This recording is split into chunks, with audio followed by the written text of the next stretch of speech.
ఇప్పుడు ఇంకొక నినాదం వినడం ఏమైతుందంటే మన మహేష్ కుమార్ గౌడ్ ని కూడా మంత్రివర్గంలోకి తీసుకొని ఇమీడియట్ గా పిసిసి అధ్యక్షుడు ఇంకెవరికన్నా మార్చాలనే రకంగా కూడా ఆలోచిస్తున్నారు. ఆయన ఆల్రెడీ రేవంత్ రెడ్డి గ్రూప్ అనేది లేకపోతే రేవంత్ రెడ్డికి కొంచెం సన్నిహితంగా ఉన్నాడు కాబట్టి వాళ్ళిద్దరు అండర్స్టాండింగ్ బాగుంది. పిసిసి అధ్యక్షుడుగా కానీ ముఖ్యమంత్రిగా కానీ ఉంది కాబట్టి ఆ దిశగానే ముందుకు పోతుంది.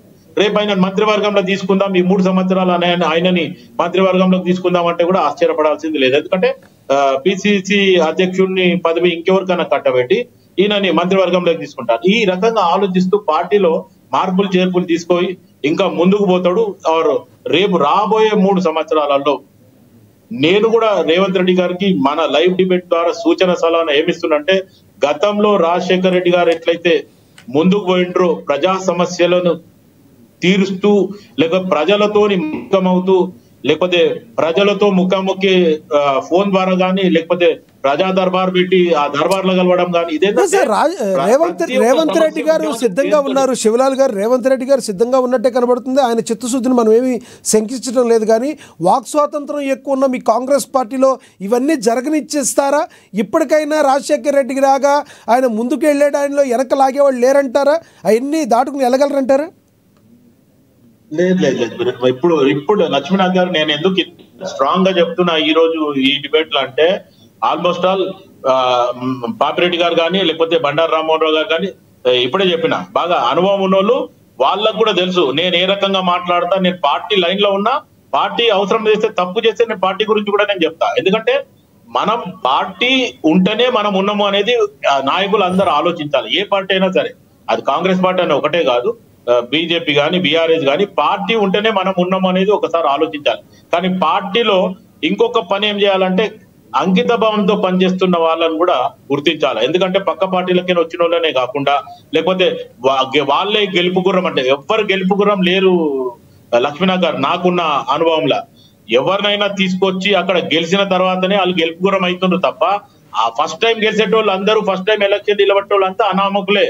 ఎవరేం పెద్ద పుట్టుకతోనే రాజశేఖర రెడ్డి గారి పీరియడ్ లో 2 టర్మ్లు కూడా రాజశేఖర రెడ్డి గారి హయాంలో గెలిచిన వాళ్ళందరూ కూడా రాజశేఖర రెడ్డి గారి శ్యామ్ తోని ఆయన లెక్కలతోనే గెలిచిండ్రు తప్ప ఎవరికి కూడా వ్యక్తిగతంగా లేదు. ఇప్పుడు మొన్న గెలిచిన వాళ్ళ దాంట్లో కూడా నీకు హైదరాబాద్ లో గ్రేటర్ హైదరాబాద్ లో ఆలోచిస్తే 15 కాన్స్టిట్యున్సీల బీఆర్ఎస్ గెలిచింది, కాంగ్రెస్ గెలవాలి అంటే ఇచ్చిన క్యాండిడేట్లు స్ట్రాంగ్ ఉన్నారా లేదా అనేది కూడా మా పార్టీ ఆలోచించాలా.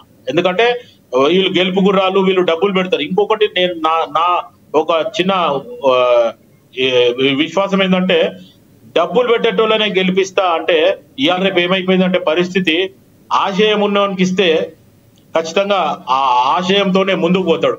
కానీ ఆశ ఉన్నోనికి ఇస్తే వాడు దోసుక తింటుండు అనేది జగమెరిగిన సత్యము. ఈ రోజు ఖచ్చితంగా జరుగుతుంది. అది ఇటువంటి వాళ్ళని దూరం చేసి నిజంగా కూడా నేను అనేది నా ఒక్కరికే ఇవ్వమని కాదు.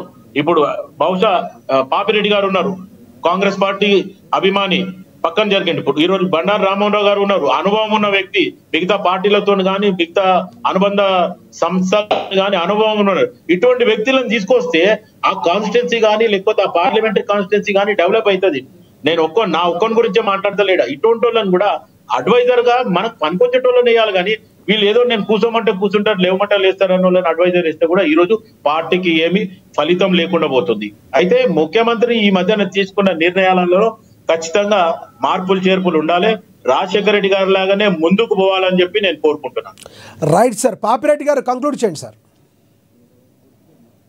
ఒకటి, ఇద్దరు కూడా చాలా డిఫరెంట్ విషయాలు మాట్లాడినారు కాబట్టి ఇద్దరు మాట్లాడిన దాని మీద మాట్లాడకపోతే ఒకటి ఏంటంటే, ఇప్పుడు రామ్మోహన్ రావు గారు ఫస్ట్ మాట్లాడారు. ఇప్పుడు ఒకటి, ప్రజలలో గ్రామీణ ప్రాంతాల్లో వ్యతిరేకత ఉన్నది, అందులో ఏ మాత్రం అనుమానం లేదు. ఎందుకంటే రైతులు సంతోషంగా లేరు, గ్రామీణ ప్రాంతాల ప్రజలు కూడా సంతోషంగా లేరు.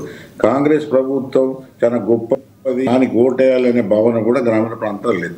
అయితే ఇక్కడ కాంగ్రెస్ కలిసి ఇచ్చే అంశం ఏంటంటే, ఈ పార్టీ టికెట్ లేదు కాబట్టి ఆ ఏదైతే అసంతృప్తి ఉన్నదో, కోపం ఉన్నదో ఇవాళ మీరు చెప్పాలి. గెలిచే అంటే పూర్తి డిస్ట్రిక్ట్లో అంతా ఇండిపెండెంట్, అంటే మామూలుగా ఇండిపెండెన్స్. ఎవరు కాంగ్రెస్ అనేది ఏదో కామన్ వాళ్ళు కప్పుకుంటారా, స్పాన్సర్డ్ క్యాండిడేట్ అని చెప్పినప్పటికీ కూడా ఒకవేళ అదే అఫీషియల్ గా కాంగ్రెస్, టీఆర్ఎస్, బీజేపీ ఇంకా వేరే పార్టీల సింబల్స్ మీద గెలిచినప్పుడు ఈ ఏదైతే వ్యతిరేకత ఉన్నదో ప్రస్ఫుటంగా బయటకు వచ్చి జనాలు ఒక మితమైన గట్టి నిర్ణయం తీసుకునే అవకాశం ఉంటుంది. కానీ ఈ ఎలక్షన్లో అవకాశం లేదు, ఎందుకంటే ఇండిపెండెన్స్ కాబట్టి. ఇప్పుడు మొన్న చూస్తే నైట్లో 12 గంటల వరకు కూడా నామినేషన్ చేస్తున్నారు, అంటే చాలా పెద్ద ఎత్తున పోటీ చేస్తున్నారు. పెద్ద ఎత్తున పోటీ చేసినప్పుడు అందరూ ఇండిపెండెన్స్ కాబట్టి ఈ పార్టీల మీద వ్యతిరేకత, పార్టీల యొక్క పాలసీ విధానాలు కొంత తక్కువగా దాని ఉంటుంది, అసలే లేవని కాదు కానీ దాని తక్కువ స్థాయిలో ఉంటుంది. కాబట్టి అట్లా కొంత కాంగ్రెస్ లాభపడే అవకాశం ఉన్నది. టీఆర్ఎస్ కానీ బీజేపీ కానీ అంత పెద్ద ఎత్తున లాభపడదు.